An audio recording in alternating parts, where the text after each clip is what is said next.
Okay, welcome to Quantum Leap. I believe we are live here. If you show the clearance too, Cory, let me know. But welcome here, David and Cory. This is actually our last segment of Quantum Leap in 2022. And I feel like we're just getting back into the swing of things a little bit after our long summer break, but we're kind of back in full force now. So we are going to take a brief winter break, which we'll talk about some of the dates in a second. But I wanted to get right to you, Cory, and welcome back from the holiday. If you don't mind, telling us who you are and a little quick check-in if you want to. Hey, David. Hope you had a great Thanksgiving too. It was fun, lots of food, and always hard to settle back in. It changes everything for me. It's one of the things about being a small business owner. It's easy to get into the wrong routines during these holidays. So I'm Cory and I, and I am a business and executive coach, and I work with people on, especially purpose-driven business owners, on creating a big vision for their business and then executing it. Excellent. And my name's David Kirsten. I do video production, but also some coaching. And as we'll talk more about, I have some new programs here, and we have some new things with what you're working on, Cory. I'd like to just talk about that at the end because it kind of fits in with our theme for today about taking action to get ready for 2023. And I know normally we've done a symposium or some type of event in early December to help people get ready for 2023, but we're going a little bit more low key this year. And I just wanted to give people some things to maybe think about if you want to make a change in 2023, what businesses should consider doing to kind of step up their results. And I really know this is your specialty in a lot of ways, Cory, and I've picked a few pieces of some of those things to work on myself with others as well, which we'll talk about. But if you don't mind just giving us a overview there of what entrepreneurs might want to think about for 2023. Yeah, one of the things to look at, just improving any given year, there's always lots of things that can be focused on, but ultimately it's setting goals and, setting goals and then, looking at what do you want to increase and setting a goal around that thing. Do you want to increase income? That might be one goal. There ought to be, in any business, a financial goal, a sales goal, a marketing goal, operations, so pick one of each of those things, and having that goal in mind is how to improve, what you're going to be doing for the next year. And that's what gets results. And if you're finding that you're not getting the results this year that you had intended to get, then what is it that would change? Because if we do the same thing over and over again, it's typically not going to get us the results that we want. So what would need to change? Maybe actually lifting the goal, making it bigger is one thing I would suggest, being a little more uncomfortable.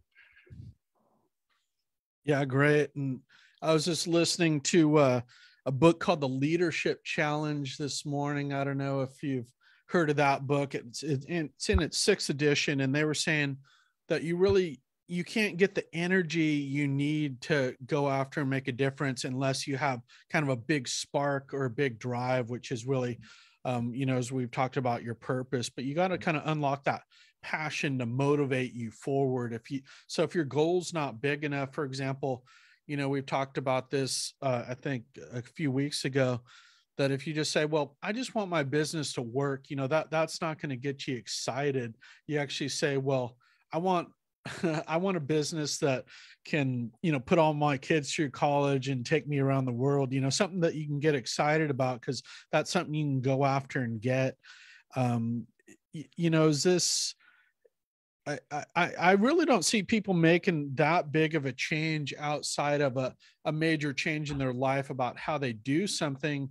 And I think, the change for me was coaching, without a doubt, that I'd never.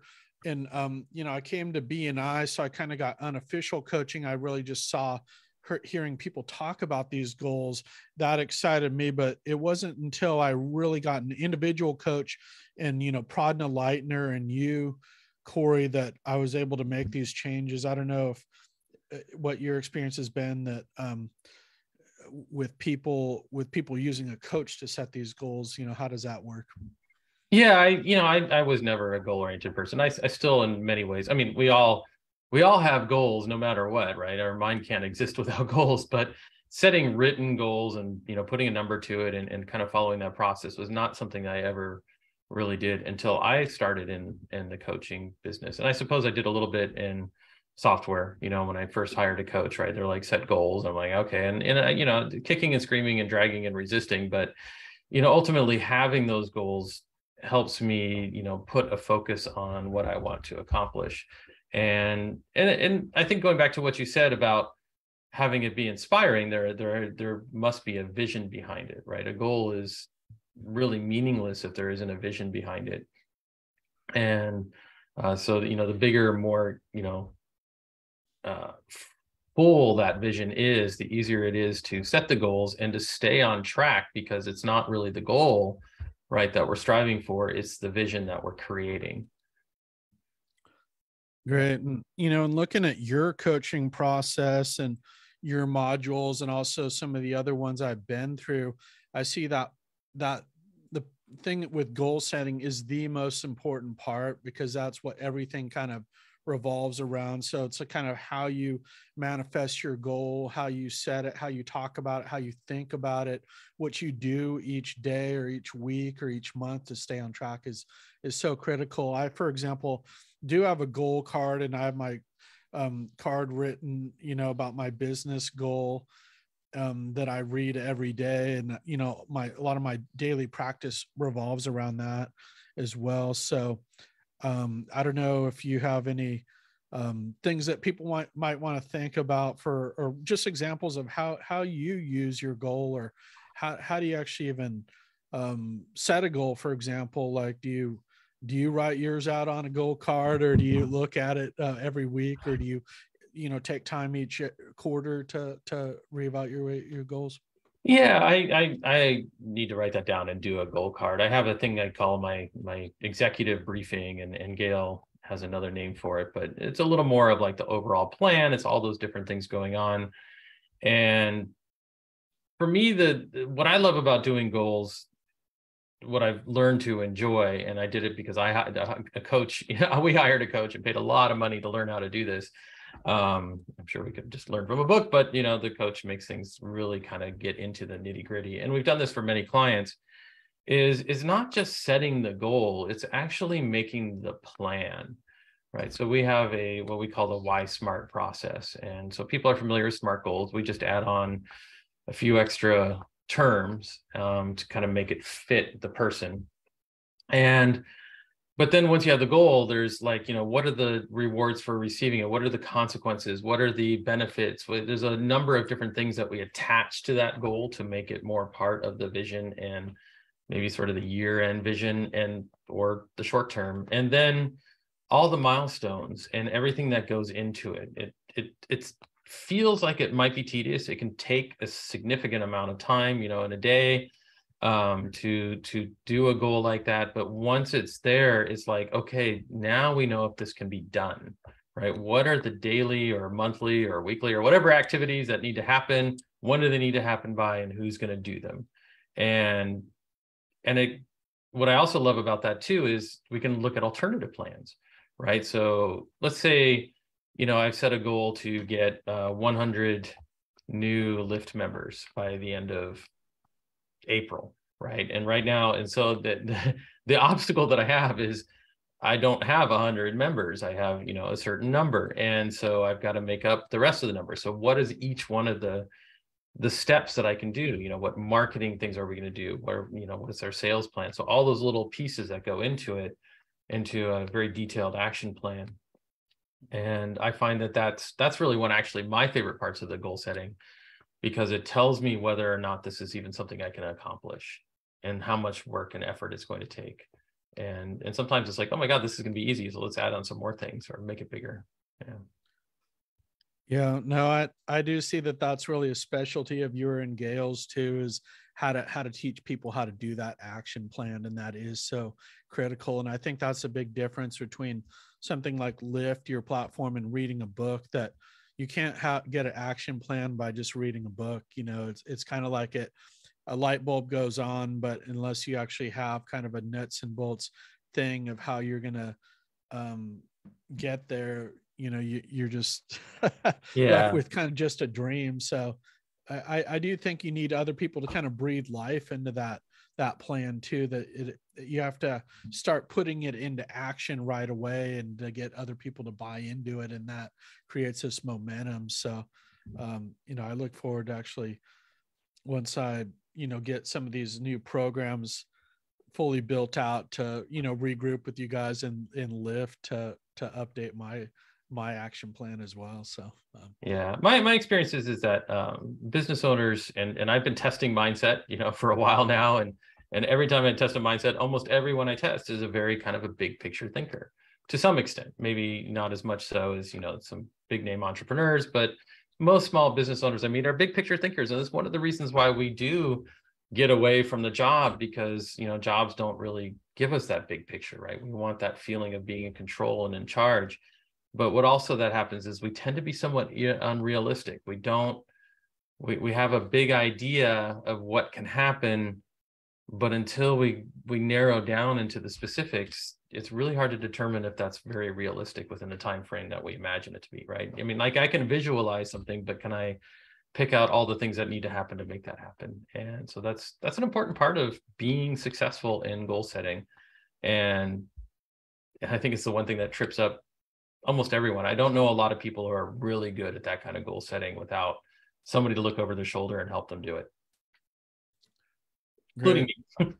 Yeah, that's well put. I love, I think that's one thing I've always really admired about you, is that big picture vision that you have, that you're great at setting your own vision, but you're great at helping other people's construct that vision, which is so important. I think, Lyft, for example, that wouldn't even exist without a big vision that for entrepreneurs to be purpose driven. That's something that I haven't really seen out there in the world, kind of in the form that you have it in Lyft. And I really followed that example with some of my new programs, with Rising Star, and the new program that I'm going to have coming out next year, which is Industry Leader. Really in looking at this economy out there, that we need more entrepreneurs out there that are purpose driven and driven by values. I think that a lot of our culture in the business world has really been influenced by China in large part, kind of command and control. Let's just, focus on power and money, but it's not really about people and purpose. So I think there's a big, the space that I see, the lane that I see running in with that, is to really, restore some, purpose and values into business and help people do that. Not only at the kind of solopreneur level, but really creating industry leaders. I think we all love to hear the stories of solopreneurs who, turn their business into that $1 million business. And I think you actually have to think like that $1 million entrepreneur, maybe even try to think like somebody like Elon Musk to even get close to that. So I don't know if you have any thoughts on, what you see of a need out there in this business environment, and if you have any thoughts on my initial introduction of the Industry Leader program. Well, one of the questions you're going to ask is about, some of the challenges that we're facing in the economy, and things are definitely changing pretty quickly. And it's, I don't know, some of it's kind of scary, but we've got to survive one way or the other. And the first thing, and the one thing I learned in 2008, and from people who really thrived during 2008, is networking. Turn to networking, building relationships, because relationships are where the money goes, right? I mean, when you don't respond so much to advertising. When you're being more careful with your dollars, you look to your relationships to help you get the right referrals. So referrals is a big aspect of surviving in a difficult economy. And so I would add on to that the industry leader idea, the idea of, of coming out from your values and being seen, helps in building those relationships, because more people want to build relationships with you, right? If you're standing out and building relationships. Those are just help immensely. And also it helps to network up, right? So when you're speaking your values, when you're talking about vision, that really appeals to people who are, higher minded, right? So some of those, more successful entrepreneurs respond to that kind of thing and will build more relationships with you. So I would encourage, looking into that kind of, how do you stand out as a leader in your industry, because that will attract more people to you. And even if it's not, being a leader in your industry just means acting like a leader. It doesn't, it's, learning what the principles David has to share, and practicing them more than anything. I mean, I don't know that I was ever really a leader in the software industry. There's some things that I do that are kind of special, but it was really more just going out and gathering people together and saying, this is what I do, and this is how you refer me. Now tell me how to help you. And I got known as a leader just for doing that. It had less to do with my skills and more to do with just putting people together that that normally wouldn't get together. And that had as a huge boon for my business. And I don't even know what happened in 2008. I was just doing fine. I mean, we had some other businesses that didn't do well, but software wise, I just sailed right through.